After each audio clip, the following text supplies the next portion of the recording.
brilliant. Okay, so this is lesson 1, take 2, everybody. Thank you for bearing with me last week and everything when I wasn't very well. I appreciate that. And so what we're going to do is carry on with the tree drawing, which is part of the idea of looking at different elements of landscapes. And then we're going to, like, next week, we'll start looking at something else, probably buildings in landscapes and things like that. And perhaps as well, I mentioned in the email that we would experiment a little bit with inks. So I might start doing a little bit of that this evening. But some of you have mentioned that you'd like a bit more help with bark. So I'll talk a bit about that. And last week, I did start to draw like a really gnarled tree trunk. So I'm going to use that as a little bit of an example of how to tackle these kinds of things as well. And depending on how quickly things go, I may be able to start working with some ink as well, this is why I suggested bringing some along tonight as well. Okay, right, we'll go and have a look at the wall so I can just remind everybody of where we are with everything. So I suggested last week just having some time to practice drawing some of these textures and things that we've got on screen over on the right hand side there. So let me just see if I can get these to move a little bit, because I had trouble doing that earlier. Right, so this one here is the drawing of the tree, as you can see over there on the left. And I had 2 different approaches to drawing these trees. The other one was what I've called the sunset tree drawing, which is based on this photograph down here, and I approached both of these drawings in slightly different ways to each other, in that this one, because if we look at this photo actually, is, if I can just get it, I'll get it in front so I can put it a bit bigger. There we go. Right, so this tree here has a lot more of the atmosphere and things in it, in that it's got this really strong sense of light hitting the side of the tree, so the sun is going down off to the right there, and it's got these nice deep shadows on the opposite side, on the left hand side of the tree trunk and so forth. So with this drawing I use the side of the pencil to map in and shade in all of the tones before then adding a lot more of the details and so forth. So I'll show you the drawing a bit closer as well, so you can get an idea of what I'm talking about. So I'll just put that one over there and make it a bit bigger for a second, like that. And I'll get the sunset tree drawing. There's that one. There it is. Sunset tree drawing. Right. It's hard to find everything when you've got so many pictures. Right. There we go. Right, so I've got a hold of that one. So with this one, I photographed it as I was drawing it. So over here, you can see that there is some detail, but there's not as much. So the photo's not so good actually, but I've got the original, so I'll show you in a minute. But I got the outline of the tree, so I drew the outlines of the branches and so forth. Then I turned the pencil on its side and just very quickly mapped in those shadows, so that we start to get a sense of the tones and shadows in there as well. Okay, so let me let Pragati in. There we go. And then over on this side, you can see that I've worked into it quite a lot more. I probably could have done more, but actually, look, you can see on here that I've deepened some of the shadows in comparison to that side, and I've added some more line details back over the top. So that was the approach for that drawing. Okay, and it depends what I mean, you can work either way, to be honest with you, but I just thought it'd be interesting to point out the different things that you can do here. So let me just get rid of that one for a second. Now this one, the one above that I mentioned first, I enjoyed doing the most actually. Let me just find it. There it is. Right, bring that up to the top. Okay, there we go. Right, so this one I enjoyed doing the most because I was really interested in all of these, all of the bark and the gnarled old sort of textures in there. So on this drawing, and I've done a bit more since then, I've literally used lines to show the form and the shape of the whole of the tree in order to sort of get those textures in first. And then a bit later on, I came back in with the side of the pencil and shaded some of the tones and shadows back over the top. So you can see some of the tones and shadows on these gnarly bits in the center there, just under in the center, and a little bit down the bottom. So I've built, the idea is as well that you build up layers of both line and tone to create a really interesting sense of form within the picture. But it's a lot of fun doing this sort of thing because, you know, you can really get into the observation aspect of it, you know, looking really closely at it and all that sort of thing as well. So there's a couple of other examples over here on the right hand side. I'm hoping we can do some pen work as well, perhaps with a rollerball or something like that, but we'll see. So you've got over there on the right hand side, you've got the one with the darker bottom with plenty of detail on it as well. So let me just see if I can grab hold of that one. There it is, and I'll bring it up to the top. And it's just another example really of the amount of detail and line you can use to show the shape and form of a tree, or the shape and form of anything really. But you've got these nice looping shapes which go around the subject to create this sense of form and shape in there, and then obviously more of them towards the back of the branches where it gets a bit darker as well. But it, of course, when we go out a little bit, it ends up having this really lovely 3D effect on there as well. And the other one, I label everything, you know, so I can find it, but it's still never easy.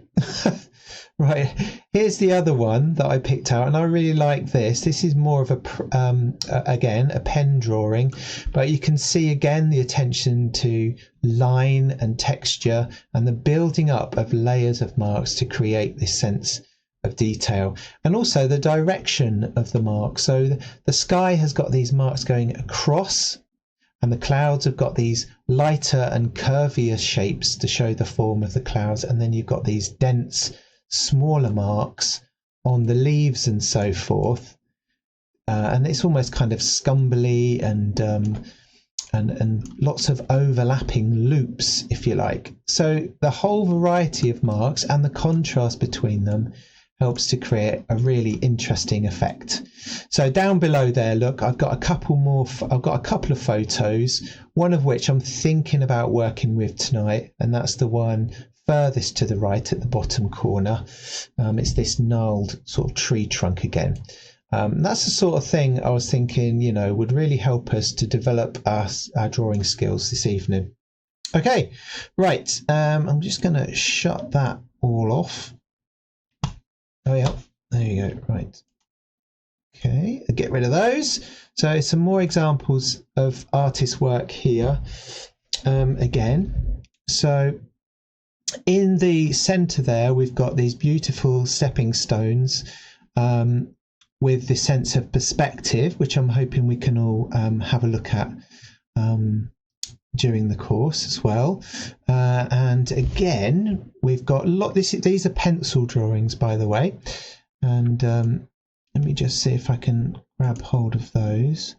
So, sample drawings, there we go. Pencil. There's that one. That was the one I wanted. Move that up to the top. And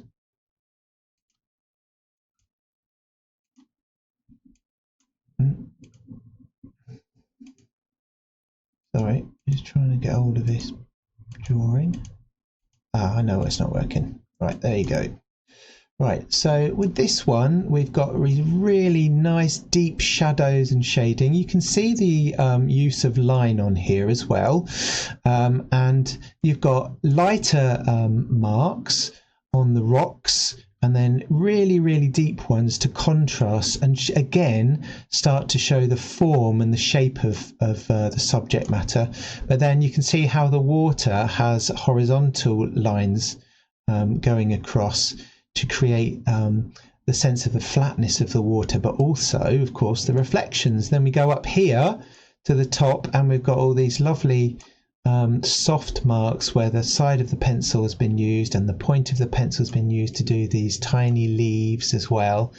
And the background's really interesting because it creates a sense of atmospheric perspective in that there's not as much detail towards the back, and it's a very sort of soft effect there to contrast with the sharpness of the foreground as well. So you can see there's loads of ways of using these materials, pencils, to create a sense of space and perspective. Okay, and the other one next to it, this one over here, is even more detailed and interesting in that, look at that, that's just uber. That's, as they say, that's going a lot further with the amount of detail, and obviously it takes quite a while to be able to work into these details, but you can see that there's a mixture of tone and there's a mixture of line. So if you look at the wall at the bottom, you can see that the brick wall or the stone wall towards the right hand side has got a little bit more tone on it than the other side, which helps to show the form again and the shape. Okay, right, okay, I'll switch that one off, and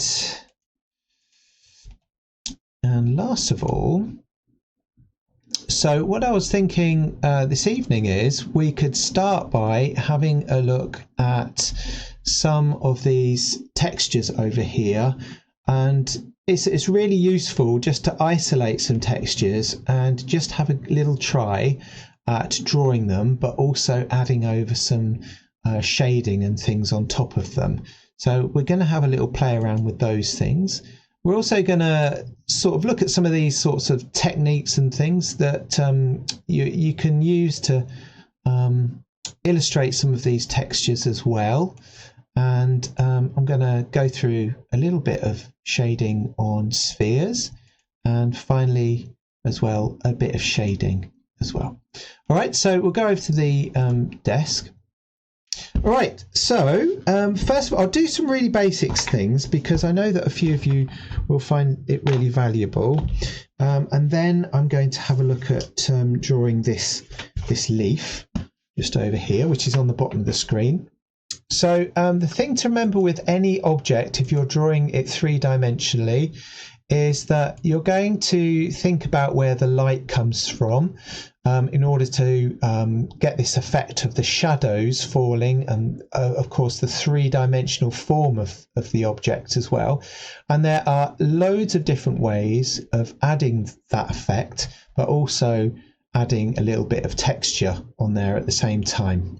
Okay, so I've got one sphere here, but what I do, I'm not going to do like lots and lots of them or anything like that, because I'm aware that, you know, we want to get on with doing stuff as well. But I've drawn this like circle here, and this is another thing to practice, is just spending a bit of time practicing drawing circles. So when I was at college and things, they used to just get us to practice these things, drawing circles like this constantly. We said 50 circles on a page, all that sort of thing. So have a practice at drawing these things to help you. But what I recommend you do is look at some of the techniques that are on these sheets and have a go at creating this three-dimensional effect, but using some of the mark making that we're doing here. So I'm gonna just add some shading first of all. I'm gonna have the light coming down. Let me just make that small again. Just gonna imagine that the light is coming down this way. And by the way, I'm using a 6B pencil. this evening. 6B, I love the 6B pencil because it's beautifully soft, and you get a really good range of tone with it. So your marks can follow the shape of the sphere like that. Now, yes, I've just shaded it and it's starting to have a little bit of a three-dimensional effect. But once you've got that shading, this is what I was talking about with the tree. Once you've got that, then you can say, right, I'm going to do dashes to make this ball look a little bit kind of hairy or fluffy. And I'm going to make those marks go around the shape of the sphere. But as it comes towards the light, I'm going to do those marks a little bit lighter too, until they gradually disappear. So already you can see I've already put tone down, but using the line on top is really helping me to get that effect of this three-dimensional sphere that looks hairy or textured. There we go. So as I come up here, I'm going much lighter. And as I'm down here, much heavier. Okay, and then of course you're going to have a shadow underneath, which will be soft. I'm not going to do a hairy floor. There, okay, so have a go at that. Now you can do the same sort of thing as well with a sphere. One great way to practice drawing techniques here is either to do the shade or do both, but you can do this, which is literally hatching. So I'm doing darker hatching on this side. We're going to have the light coming from the same direction again. Here we are.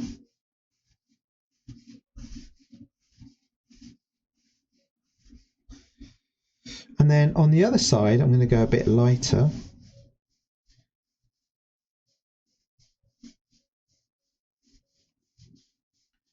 And then on the top, really pale. So we've given it a sense of form already, but obviously we can go further than that. So I'm going to do some lines going the other way.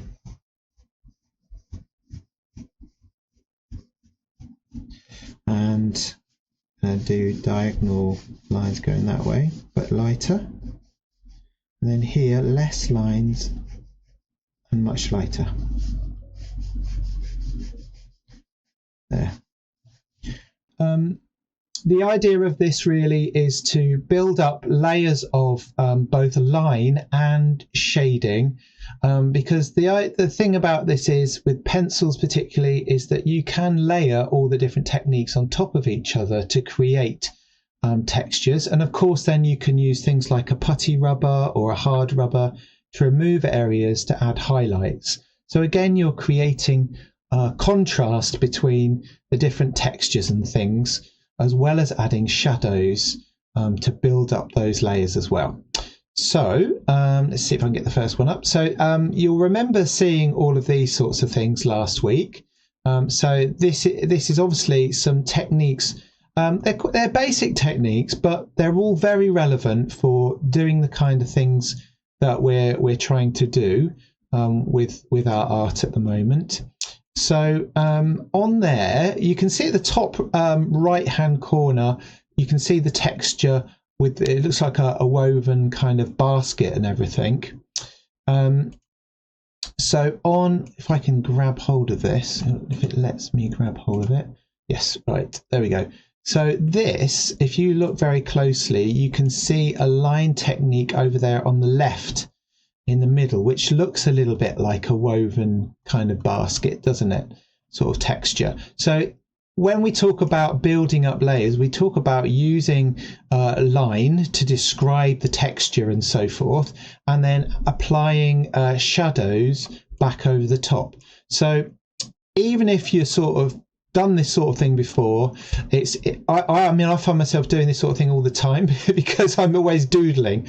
I find it really helpful for me to think when I need to think and listen.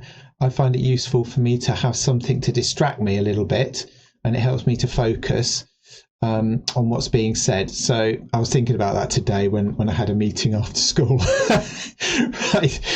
So we looked at those things. Now, please practice all of these things because they're really going to help you improve. And then we've got the cross hatching the spheres that I mentioned before. So I did a furry kind of sphere last week. So I added some shadow and then built up the layers of the fur texture over the top.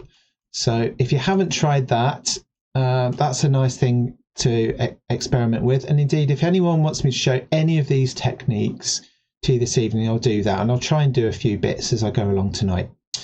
Okay, and there was also this sheet which had all the shading techniques. Some at the bottom using the side of the pencil, ones at the top using varying thickness of lines, and then also, of course, creating a gradient using the lines as well. So the one in the center there, or the second row down, you can see. Let me just I've just got to get hold of it first. Shading techniques. There you go. So the one in the middle is quite interesting because not only have we got the lines on this center one, but you've also got shadows going over the top of them as well. So again, you can see a varying sort of amount of line, but also the tone, the dark to light has been added by shading over the top. All right, okay, now let's go and have a look. I think I've got a bark one, which I've called Barky. So I found this today when I was at work, when I had a spare moment. I had a quick look to see if I could find something to describe how to use bark or how to draw it. So there's some things about bark. Obviously, they're usually on a sort of cylindrical shape, like a trunk or something like that.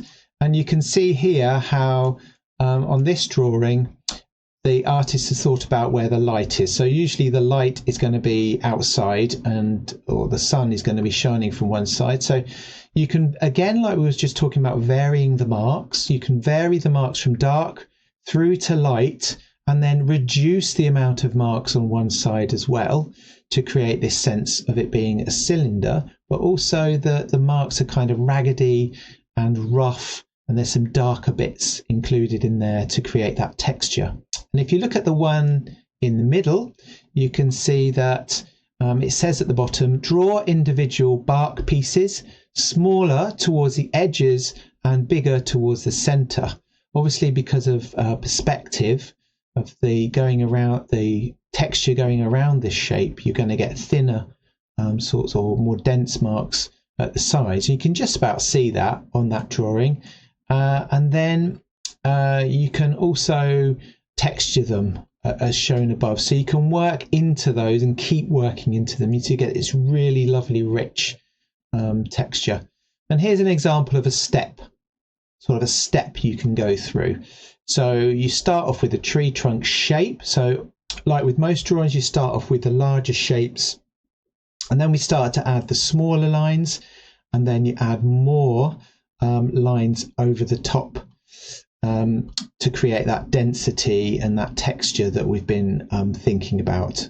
And here's another example just down the bottom. The one on the left there looks a little bit flat, but once you start to apply heavier shadows, you can keep that texture, but you can also create a sense of movement and space.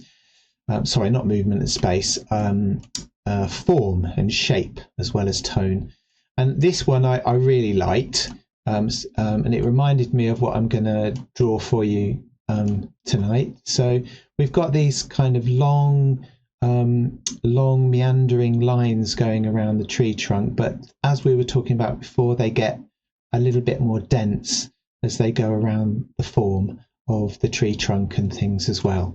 So we'll have a look at that together, and I'll do that tree trunk I started last week so you can get an idea. If you're still working on the template that I gave you last week, which was of my drawing but just the outline, then keep working on that. But if you want to pause for a bit to experiment with some of these texture ideas, then do that, because that'll help you forward with your drawing. Okay, right. So if I turn those off a second, and I'll just bring up the other stuff just to remind you what we were doing. So if you remember, I talked about these drawings that I've done. I'll show you those again in a minute.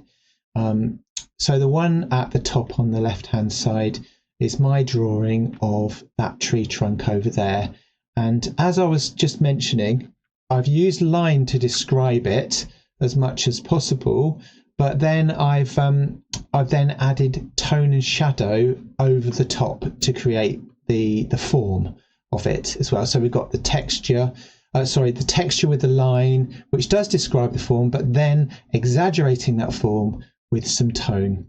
And the tree at the bottom, I have to find it. So it's a sunset one, I think it was. That's it. There it is. Right. So if I grab that one, there we go. So if I grab this one, you can see how on the left hand side I've used tone and shadow only with the side of the pencil once I've got the shapes drawn out, and then what I've done is I've worked back into it with line and detail. So I've got the tone and the shape and the form, and then I've added the line on top, whereas the one at the top, I did the line first and then the tone after. So it doesn't matter which way around you go. It's completely up to you. You can do a bit at a time with line and then a bit at a time with tone and mix it up if you want. But I just tried to make it a little bit more methodical so you could see how that works. All right, let's go over to desktop. There we are. So back on the desk again.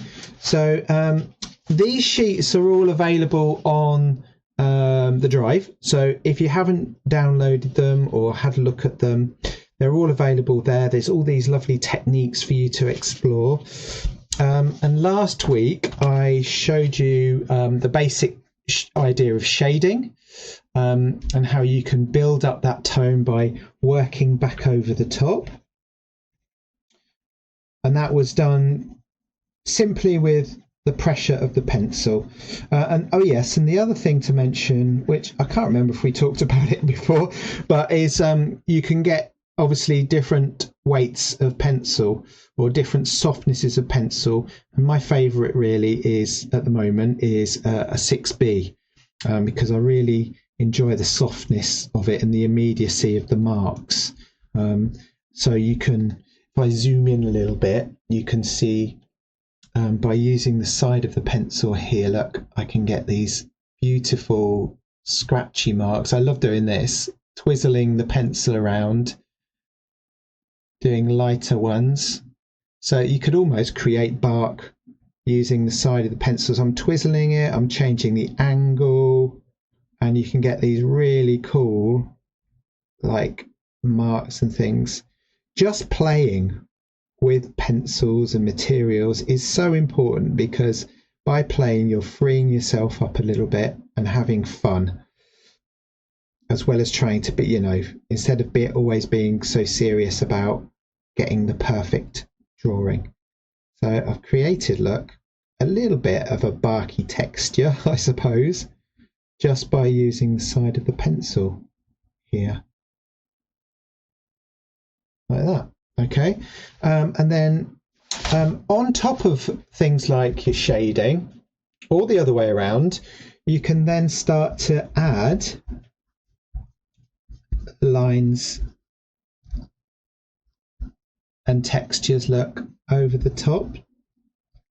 And then in a minute I'll get a putty rubber and take out some of those lines as well, or details. And then you can vary the tone of those marks as well.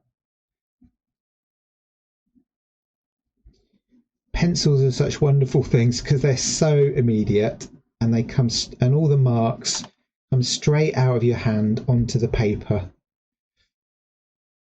which is a lot of fun to see, especially if you have fun and, like I said, play a little bit.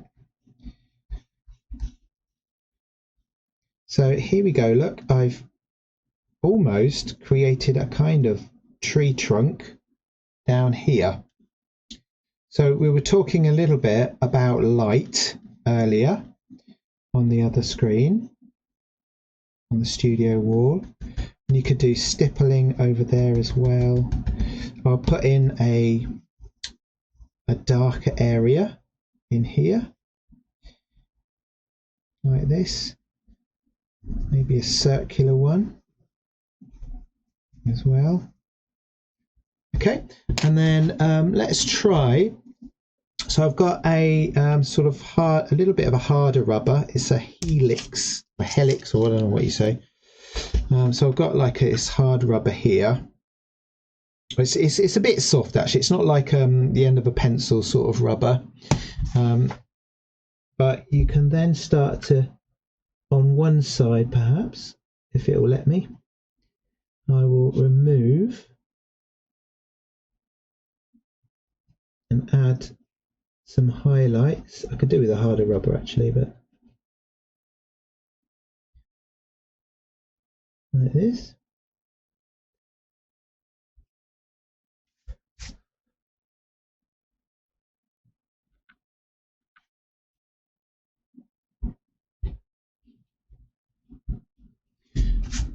So I've lightened that side. Look, it's starting to look quite interesting as far as bark goes, I suppose. And on the other side, I can, let's say I want it to look more cylindrical, if you like. I'm going to intensify the marks that I've been doing down one side like this.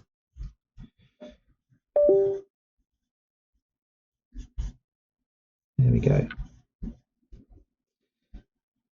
So we're starting to get, like I was saying, kind of a barky texture, and that's all from simply doing the gradient and then working back over the top of it to create this tree trunk.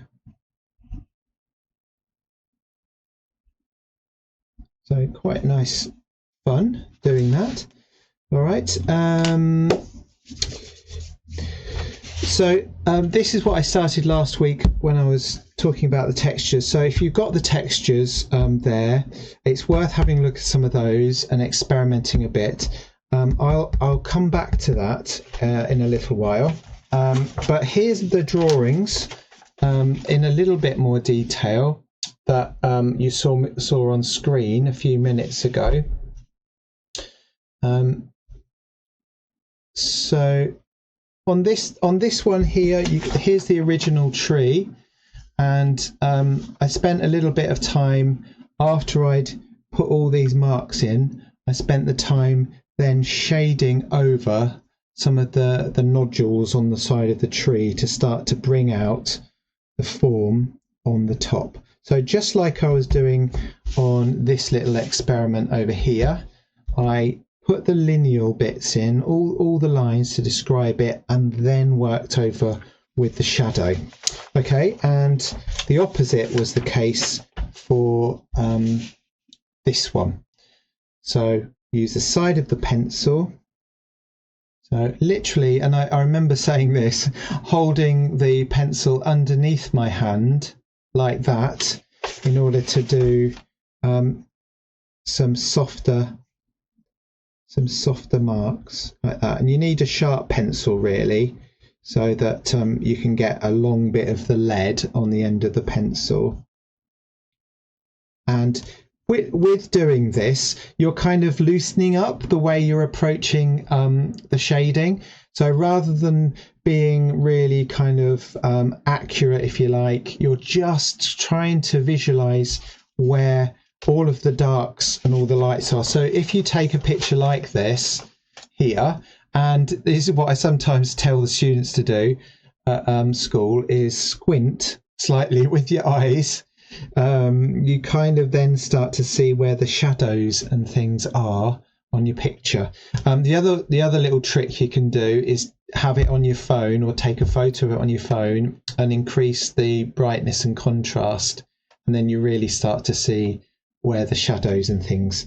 And you can do that on most smartphones now, of course. All right, okay, brilliant. So yeah, we'll carry on with this evening. This is the one that I'm going to do. So I started to draw it out last week, but I'm going to draw it again today. The striking thing about this picture is obviously these lovely cracks and things. I mean, it's crazy. This tree must be like ancient or something. I don't know, but it's extremely weathered and cracked. So yes, you've got all this wonderful detail in this particular photograph, but you've also got the negative shapes behind it, which help you to pick up where the shapes of the object are and things. Okay.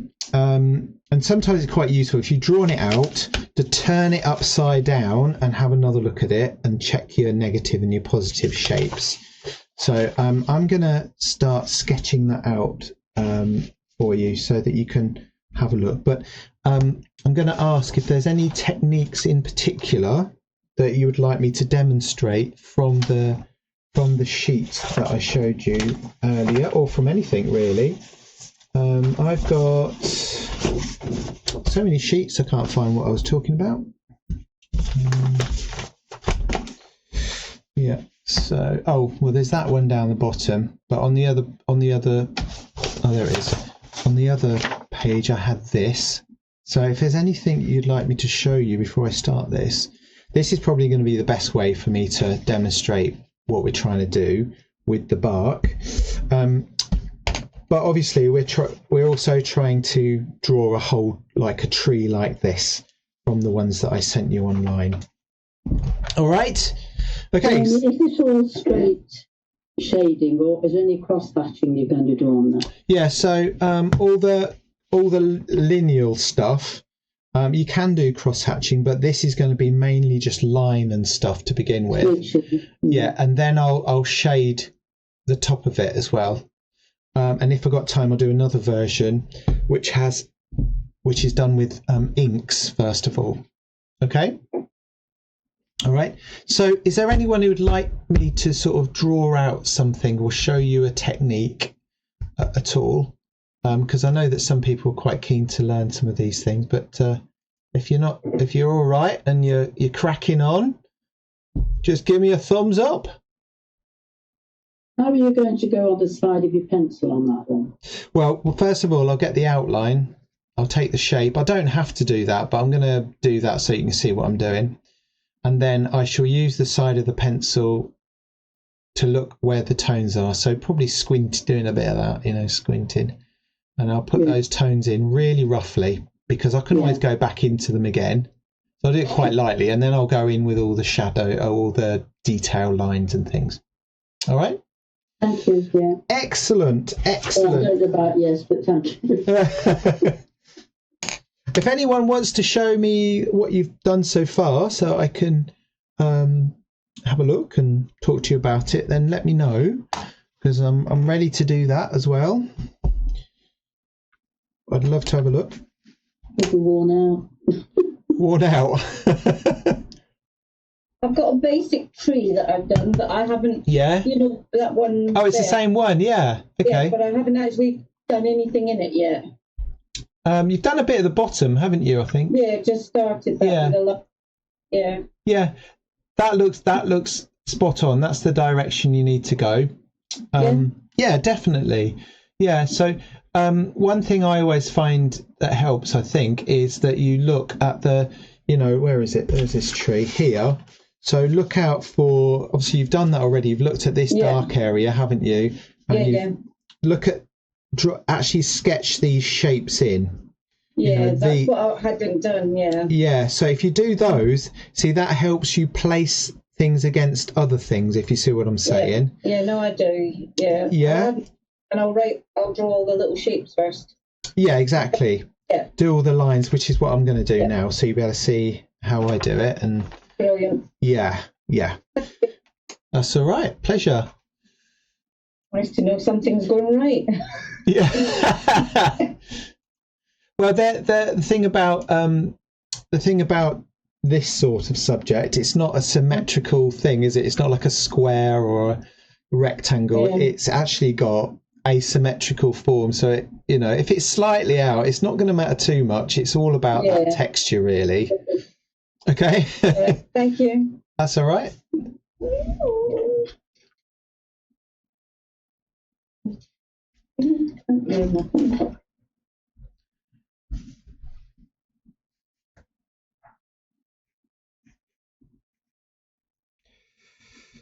Yeah, so I'm just going to map out these shapes first of all.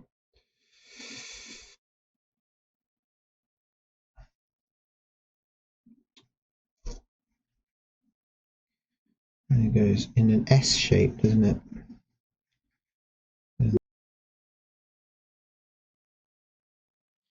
Right, so as I mentioned a few minutes ago, what we're doing here is we're just creating the overall shape of the object very loosely, almost as I mentioned, without like being too precious or caring too much at this stage, but obviously using observational skills by keeping a close eye on what you're doing, but allowing yourself to make mistakes and enjoying those mistakes, and then enjoying the power that you have got to be able to correct those changes as you're drawing as well.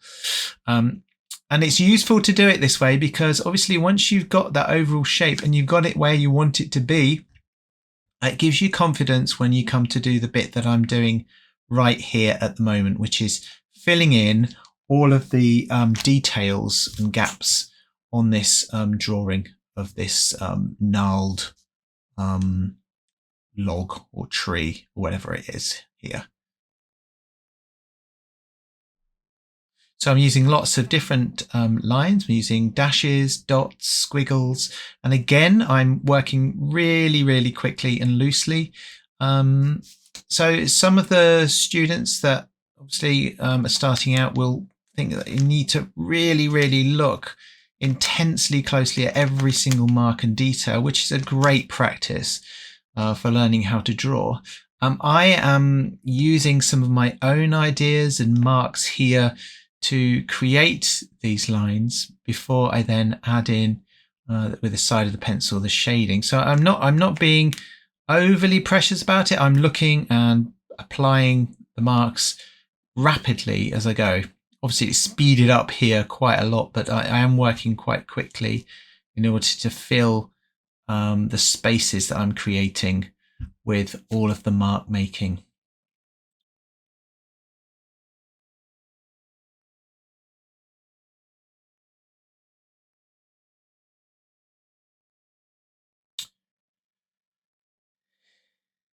So you'll see me in a few minutes start to add some tone over the top with the side of the pencil as well. So yes, the lines help to create the form and the shape of the object, but then using some shadows back over the top really helps to show that form with a sense of light and shadow on the image as well. So as I said, with detailed things, you can be creative with your use of mark making.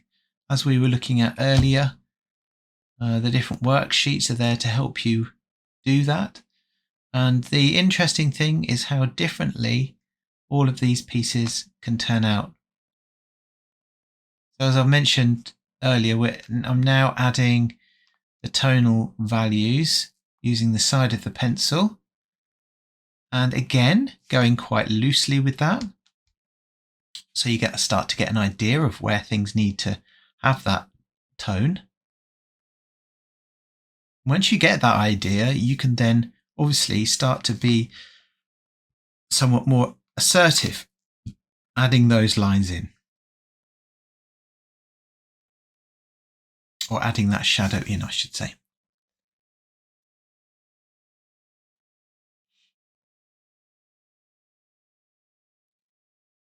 So the next one I go on to is the ink drawing version of this. So have a look at that.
We might forging ahead. do a bit of that next week. I'm just Right. adding in the very, very pale, so almost like using Yeah. the side of a pencil, Right. and a brush with plenty of water, and then the ink. Look, Yeah. it's almost just dirty water in a way, if you like, with Yeah. ink in it. So does that just bring out the detail more? Well, like I said before, how on the other drawings, I use the side of the pencil first and then put the lines in. On that drawing, I use the lines, then the shading. Here, I'm doing the shading. Then I'm going to go back in with the line and a very, very small brush on top. So I'm getting I'm trying to indicate where the form and the shape is of this, and then I'll put some details in over the top. So starting really light with the ink. Yeah. Can I show you this, Jamie? Because I think I'm being a bit too precious. Yeah. Just find your. My eyes start to ache. Oh my gosh, that's really good. Is it? Yeah. Wow, yeah, fantastic. Well done. No, it's not fantastic. I can't see. It is. Oh, show me again, Sheila, because I couldn't see. Get it. Bring it closer. Wow. Bring it closer. Yeah, That's look at that. brilliant. Really That's good. really nice. I love it because it's got really dark and really light areas. Yeah. It's very graphic, The side of actually. the pencil, I've just discovered the side of the pencil. Yay! Have you just started that today, Sheila, or was this from last week? I started it last week, didn't I? Oh, but that's all right, because I'm thinking otherwise I'm way behind. I've done Slow down, Sheila.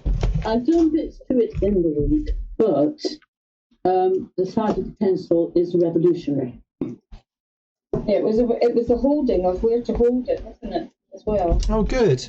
See, to me, that stuff is, it's not new to me at all. So, but when I say these things and people go, oh, like that, it's kind of, I think, oh gosh. I'm glad you found it useful. Yeah, Jamie, I can see you could work with ink, but would you use a bit of bleach to take things out as well? Well, you can do, not so much with Indian ink. With this stuff, Quink ink. Quink ink. Yeah, Quink ink you can. I think, to be honest though, I seem to remember on one of these classes we used Indian ink, and while it was wet, put some bleach on, and it worked.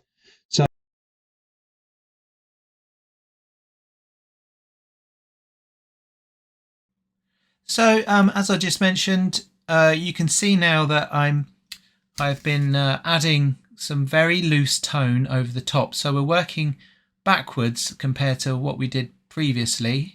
I put some tone in, and you could already see how that starts to show the form and shape of this object, which was formerly just, of course, a silhouette or an outline showing the main shapes. Now what I'm doing in here now is over the top of that tone, I'm using slightly darker ink as opposed to the highly watered down ink that I used previously. So remember, when you're doing this, if you start light, you can build in darker. But if you start dark, you've then got to somehow remove the darkness if you don't want it anymore. So it's important to build it up in layers of different tones, so starting with the lighter tones and then building into the dark ones, and that includes with the brush for the lines and the details as well. So I don't finish the whole of this drawing or painting, if you want to call it that, because it does take longer, and it takes longer because I'm constantly working into those layers as I go to help me understand the form and add the details, but to create that sense of form again and shape in the image.